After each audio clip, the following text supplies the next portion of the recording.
Halo rekan-rekan semua, perkenalkan nama saya Wildan Mukhtar, peserta Latsar CPNS 2025 Direktorat Jenderal Bina Marga. Pada kesempatan kali ini, saya akan menjelaskan mengenai Perjanjian Konsesi Jasa, Peraturan Menteri Keuangan Nomor 84/2021, serta implementasi pencatatannya di aplikasi Sakti. Selamat menyaksikan. Dilaporkan telah terjadi longsor yang menghambat arus lalu lintas pada ruas Jalan Nasional Bengkulu dengan Lubuk Linggau, dibutuhkan alternatif jalan lainnya untuk menanggulangi hal ini. Di wilayah Batam Bintan pesisir lautnya rawan terkena abrasi.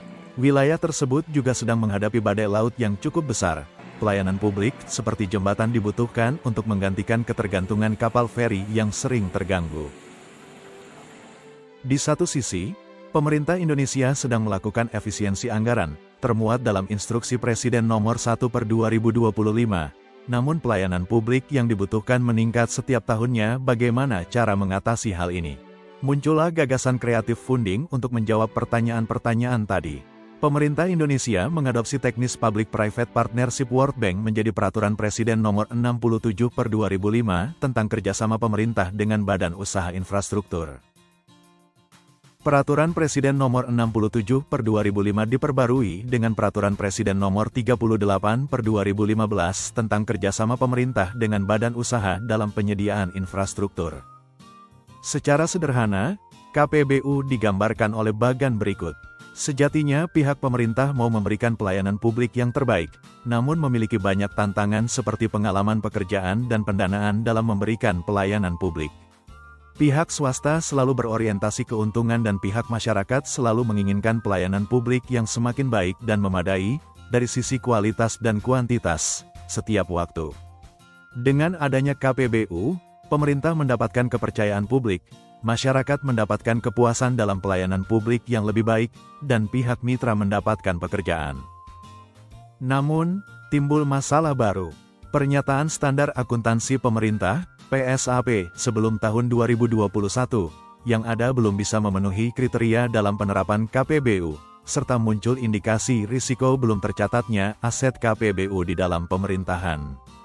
Maka pada tahun 2021 terbitlah Peraturan Menteri Keuangan Nomor 84/2021 tentang Pernyataan Standar Akuntansi Pemerintahan (PSAP), berbasis akrual nomor 16 Perjanjian Konsesi Jasa, Pemberi Konsesi. Perjanjian konsesi jasa adalah kontrak hukum yang mengikat antara pemberi konsesi, pemerintah, memberikan hak penggunaan aset konsesi. Mitra, badan usaha menyediakan layanan publik menggunakan aset tersebut selama masa perjanjian. Tujuan, menyediakan layanan publik atas nama pemerintah. Imbalan, mitra memperoleh kompensasi atas layanan yang diberikan sepanjang masa perjanjian. Pengendalian, tetap berada di tangan pemberi konsesi, pemerintah. Aset yang digunakan mitra untuk menyediakan layanan publik. Yang pertama, aset yang dibangun, dikembangkan, dibeli dari pihak lain, atau dimiliki mitra sendiri, aset partisipasi mitra.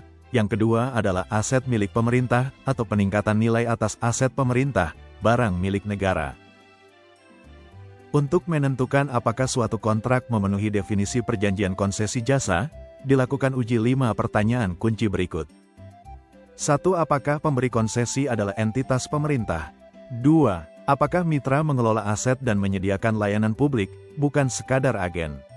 3. Apakah pemerintah mengendalikan jenis layanan, kepada siapa, dan tarifnya? 4. Apakah aset diserahkan menjadi BUMN di akhir masa perjanjian? 5. Apakah ada pengaturan kinerja, penyesuaian tarif dan penyelesaian sengketa? Jika semua, ya, termasuk perjanjian konsesi jasa dicatat dengan PSAP 16. Jika ada, tidak, bukan perjanjian konsesi jasa, gunakan standar PSAP lain yang sesuai. Catatan, pengendalian tarif tak harus penuh, cukup bila pemerintah, melalui kontrak, regulator, dapat mengatur harga, tarif, walau tidak menetapkannya secara langsung. Setelah suatu perjanjian dinyatakan memenuhi kriteria sebagai perjanjian konsesi jasa, langkah berikutnya adalah mengidentifikasi bentuk kompensasi yang diberikan pemerintah kepada mitra, badan usaha. Penentuan skema kompensasi ini penting karena akan memengaruhi perlakuan akuntansi, pengakuan aset, kewajiban, serta arus kas dalam laporan keuangan pemerintah. Yang pertama adalah skema kewajiban keuangan. Pada skema ini, pemerintah memberikan kompensasi pembayaran secara langsung kepada mitra sebagai imbalan atas penyediaan layanan publik dan pembangunan aset konsesi jasa. Contohnya adalah skema availability payment, di mana mitra menerima pembayaran secara berkala selama masa konsesi sepanjang layanan tersedia sesuai standar yang disepakati. Yang kedua adalah skema pemberian hak usaha kepada mitra. Dalam skema ini, mitra memperoleh kompensasi berupa hak memungut pendapatan langsung dari pengguna layanan, masyarakat, berdasarkan tarif yang ditetapkan atau disetujui oleh pemerintah. Contohnya adalah proyek jalan tol atau jaringan air minum, di mana mitra memperoleh pendapatan dari tarif pengguna. Bagan berikut merupakan gambaran singkat dari perjanjian konsesi jasa. Saya akan mulai menjelaskan mulai dari pengakuan awal perolehan aset konsesi jasa. Proses pengakuan awal dimulai sejak aset yang akan digunakan dalam perjanjian konsesi ditetapkan. Jika pemerintah menyertakan barang milik negara, maka aset tersebut direklasifikasi menjadi aset konsesi jasa, partisipasi pemerintah. Sementara itu, apabila aset disediakan oleh mitra, pengakuan dilakukan sejak adanya laporan kemajuan atau laporan progres, sepanjang manfaat ekonominya akan mengalir ke pemerintah dan nilainya dapat diukur secara andal. Pada saat yang sama, pemerintah juga mencatat kewajiban konsesi sebesar nilai aset yang diterima. Nilai awal aset diperoleh dari nilai tercatat BMN yang direklas, atau dari nilai wajar konstruksi yang dilakukan mitra. Setelah aset dan kewajiban diakui, pemerintah menentukan skema kompensasi yang digunakan, apakah skema kewajiban keuangan, skema pemberian hak konsesi, atau kombinasi keduanya sebelum akhirnya menyajikan nilai tersebut dalam laporan keuangan. Dalam pengukuran awal, aset konsesi jasa yang berasal dari pemerintah atau BMN diukur berdasarkan nilai tercatat saat direklasifikasi menjadi aset konsesi jasa. Sementara itu, aset yang disediakan oleh mitra diukur berdasarkan nilai konstruksi yang andal, seperti laporan progres, nilai kontrak, atau laporan keuangan mitra. Jika pemerintah memberikan kompensasi berupa kas, maka dicatat sebagai kewajiban keuangan sebesar nilai kini dari seluruh pembayaran. Jika kompensasinya berupa hak usaha, nilainya diukur sebesar nilai wajar aset yang diterima, dan dicatat sebagai pendapatan tangguhan yang akan diamortisasi selama masa konsesi. Untuk skema kombinasi, nilai kompensasi harus dipisahkan sesuai porsi kas dan hak usaha masing-masing. Khusus untuk tanah, pengukuran dilakukan sebesar harga perolehannya. Tanah tidak disusutkan, dan margin laba mitra tidak boleh dialokasikan ke tanah, melainkan hanya pada aset non-tanah. Setelah aset dan kewajiban konsesi jasa diakui, pemerintah harus menyajikannya dalam laporan keuangan sesuai ketentuan PSAP 16. Di neraca atau laporan posisi keuangan, aset konsesi jasa disajikan pada pos aset tetap dengan klasifikasi khusus aset konsesi jasa. Sementara itu, kewajiban konsesi jasa disajikan pada pos kewajiban jangka panjang, yang dapat berupa kewajiban keuangan jika pemerintah membayar kas, atau pendapatan tangguhan jika pemerintah memberikan hak usaha.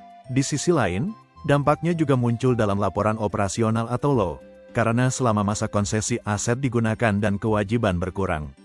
Pemerintah akan mengakui beban penyusutan atas aset konsesi jasa, serta beban imbalan atau biaya keuangan jika ada komponen bunga dari kewajiban keuangan. Jika skema yang digunakan adalah pemberian hak usaha, maka pemerintah akan mengakui pendapatan konsesi jasa secara bertahap melalui amortisasi pendapatan tangguhan. Dengan demikian, neraca menunjukkan posisi aset dan kewajiban konsesi, sedangkan LO menunjukkan beban dan pendapatan konsesi jasa sepanjang periode berjalan. Setelah diakui pertama kali, aset konsesi jasa harus terus diukur secara berkala selama masa konsesi agar nilainya tetap andal.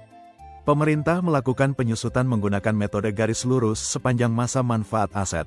Untuk skema kewajiban keuangan, selama masa konsesi, biaya keuangan diakui sebagai beban, jasa layanan publik diakui sesuai realisasi, dan kewajiban keuangan berkurang seiring pembayaran.